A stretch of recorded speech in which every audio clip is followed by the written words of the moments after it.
ఎర్ర బస్సు కూడా రానటువంటి మా ఊరికి ఎయిర్పోర్ట్ ఎందుకు సార్ అని అడుగుతుంది నర్సాయమ్మ. అవసరమైతే ప్రాణాలు ఇస్తాం కానీ భూములు ఇవ్వమని చెప్పి ఆ రోజు ఇలాగ అన్నారని చెప్పి జగన్మోహన్ రెడ్డి అన్నాడు.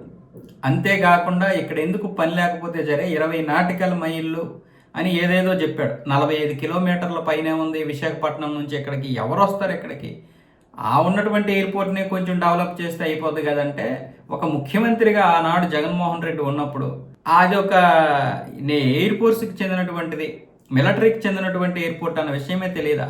వాళ్ళు ఎప్పటి నుంచో ఆ ఎయిర్పోర్ట్ మాకు ఇచ్చేయండి, మేము నిర్వహించుకుంటాము, మాకు ఇచ్చేయండి, మాకు అవసరాలు ఉన్నాయి అని చెప్పి వాళ్ళు డిమాండ్ చేస్తూ ఉంటే అప్పుడు దీన్ని ఇక్కడికి తీసుకొచ్చారు. ఇక్కడ భూమి సేకరించి ఇక్కడ ఎయిర్పోర్ట్ నిర్మిద్దాము, అప్పుడు 3 జిల్లాలకి బాగుంటుంది, అలాగే ఇటు తూర్పుగోదావరి జిల్లా వాళ్ళకి కూడా కనెక్టివిటీ బాగుంటుంది.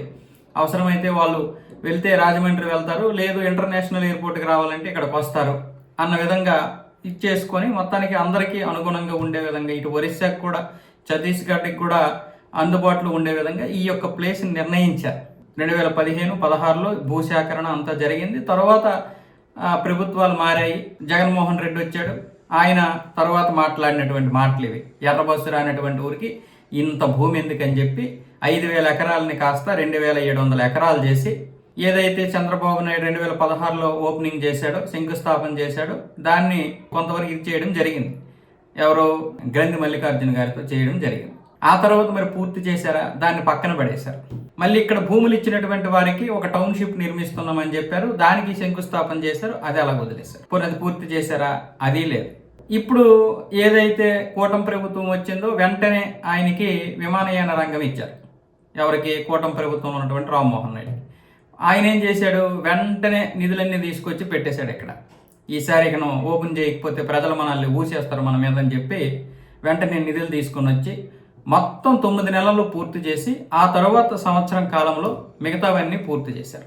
ఏదైతే కన్స్ట్రక్షన్ ఉందో అదంతా పూర్తి చేశారు 9-10 నెలల్లో.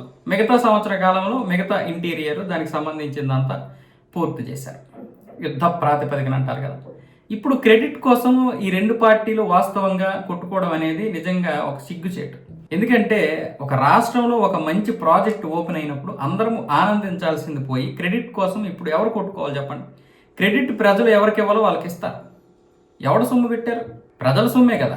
కానీ ఇక్కడ జగన్మోహన్ రెడ్డి పార్టీ, వైసీపీ వాళ్ళు ముఖ్యంగా అందరూ అంటున్నారు జగన్మోహన్ రెడ్డి అలాగ అనలేదు, ఎర్ర బస్సు కూడా రానటువంటి ఊరికి ఎయిర్పోర్ట్ ఎందుకని అసలు జగన్మోహన్ రెడ్డి అనలేదు. దాన్ని అన్నట్లుగా ఒక వాయిస్ని క్రియేట్ చేసే సిగ్గుండొద్దు, కొంచెమైనా సిగ్గు, లజ్జ, మానం, మర్యాద ఉండాలి. అన్ని మాటలు అన్నాడు, ఆ రోజు అన్నాడు, ఒక పెద్ద సభ సాక్షిగా అన్నాడు. ఇప్పుడేమొచ్చేసి మేము అలాగ అనలేదు, ఇలాగ అనలేదు అంటున్నాడు. ఎంత సిగ్గులేనటువంటి మాటలు మాట్లాడతారు. మేము అన్నాం, ఎస్ అన్నామని చెప్పొచ్చు కదా. మీరు పులులు కదా, పులులు కదా. మీకు కోల్చడం వచ్చే కానీ కట్టడం వచ్చా? మీకు నిర్మించడం ఎప్పుడైనా వచ్చా? పోనీ ఏదైనా నిర్మించారా? నవరత్నాలు అని చెప్పి రాష్ట్రాన్ని నాశనం చేసావు తప్ప ఏం చేసావు నువ్వు? అమ్మ ఒడని చెప్పావు, అదేం చెప్పావు, ఇదేం చెప్పావు. ఒక్క నిర్మాణం ఇది మేము పూర్తి చేసాం, 2021 కల్లా పూర్తి చేస్తామన్నారు. పోలవరాన్ని పూర్తి చేశారా? ఆ రోజు మీరు ఎయిర్పోర్ట్ను పక్కన పడేసినప్పుడు ఇంకెందుకు దీని గురించి? ఎయిర్పోర్ట్ ఎవరు నిర్మిస్తే మీకెందుకు? ఎర్ర బస్సు రానటువంటి చోటికి ప్రజలే అక్కడ ఎయిర్పోర్ట్ కట్టించుకుంటారో, లేకపోతే తెలుగుదేశం వాళ్ళని కొడతారో తిడతారో, అది వాళ్ళ ఇష్టం. మీకెందుకు ఇప్పుడు దాని గురించి? క్రెడిట్ గురించి సిగ్గుండాలి కొంచెమైనా సరే. మీ అధికారంలో అది చేసాం, ఇది చేసాం, మేమే అది చేసాం. మీరు చేస్తే ఏం మరి పూర్తి చేయలేకపోయారు? ఏం పూర్తి చేయలేకపోయారు? అమరావతిని పూర్తిగా మేమే చేసాము, 10% మిగతా ఉన్నటువంటి అమరావతిని చంద్రబాబు నాయుడు పూర్తి చేయలేకపోయాడని అప్పుడు అన్నారు. మొన్న గెలిచిన తర్వాత 90% మీరు పూర్తి చేశారా? అసలు ఒక రాజధాని పేరు చెప్పారా మీరు? కర్నూలు అంటావు, విజయవాడ అంటావు, విశాఖపట్నం అంటావు, మళ్ళీ ఇప్పుడేమో మావిగాని అంటావు. అసలు ఏమన్నాలో అర్థం కావడం లేదు. అంటే మరీ ఎర్రోళ్ళకి కనిపిస్తున్నారా ప్రజలు నీకు? ఇలాంటివే సిగ్గులేని మాటలు మాట్లాడడం, తర్వాత మేము మాట్లాడలేదని చెప్పడం. ఇంత దారుణంగా ఇలా ప్రవర్తిస్తారండి రాజకీయ నాయకులు ఎవరైనా సరే. మీరు మాట్లాడినటువంటి మాటలు రికార్డ్ అవుతున్నాయి కదా. ఈరోజు నేను ఈ విధంగా మాట్లాడాను, రేపు పొద్దున్న నేను ఇలా మాట్లాడలేదంటే సిగ్గేటి ఉంటుంది కదా కొంచెమైనా మనకి. 5 సంవత్సరాలు ప్రతిపక్ష నాయకుడిగా, 5 సంవత్సరాలు ప్రధాన పక్షంగా అధికార పక్షంలో ఉన్నటువంటి మీరు మాట్లాడాల్సిన మాటలు అయిపోయి. ఇలాంటి వాటిని మేము స్వాగతిస్తున్నాం, మా అధికారం వస్తే మేము ఇంతకంటే బాగా నిర్మిస్తాం అని ఒక మాట అనొచ్చు కదా.